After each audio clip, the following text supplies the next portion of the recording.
Bonjour à tous, dans la dernière vidéo, nous avons parlé de la classe interne et dans cette vidéo, nous allons parler de la classe anonyme. Donc une classe anonyme, c'est une classe interne sans nom, d'où les termes anonymes. Donc un seul objet est créé à partir d'un lorsque nous l'utilisons et cet objet peut avoir des extras ou des modifications. Et il n'est vraiment pas nécessaire de créer une classe interne car nous l'utilisons qu'une seule fois. Nous utilisons une classe anonyme car elle nous aide à éviter d'encombrer les codes avec un nom des classes séparées. Donc la syntaxe est très similaire à l'utilisation d'un constructeur, sauf qu'il existe également une définition des classes qui vient ensuite. Et pour mieux comprendre, nous allons faire un exemple. Alors, nous allons dans notre dossier source et cliquer sur Fichier, Nouvelle classe, et appelons cette classe peut-être Salutation. Puis nous allons juste afficher un message de bienvenue dans cette classe. Donc, nous allons créer une méthode publique qui ne renvoie rien et nous allons l'appeler bienvenue.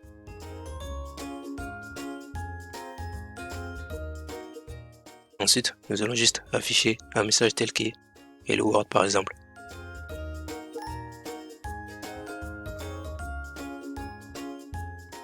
Ok, maintenant, dans la classe main, créons une instance de cette classe des salutations. Donc, normalement, nous écrivons les noms de la classe salutation, puis trouver un nom pour cet objet, qui sera salut, et qui est égal à néo salutation.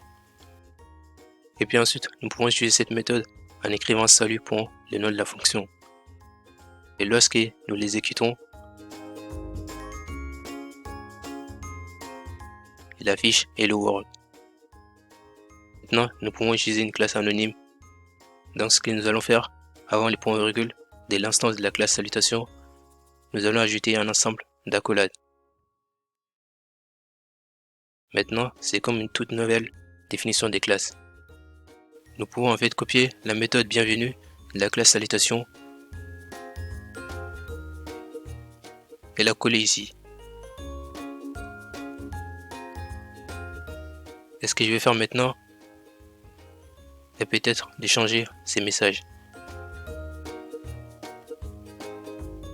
Et maintenant, si nous devions exécuter cela, cette fonction de bienvenue va afficher bonjour. Parce que c'est comme si nous avons overridden cette méthode de bienvenue dans notre fonction de salut. Maintenant, que se passera-t-il si nous créons une autre instance de la classe salutation? Mais nous n'allons pas utiliser des classes anonymes. Le nom de l'objet sera salut2. Puis nous allons utiliser la méthode bienvenue. Donc, ce sera salut2.bienvenue. Exécuter le programme.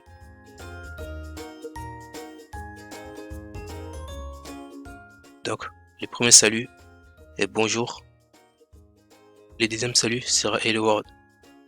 C'est normal puisque l'instance n'utilise pas la classe anonyme.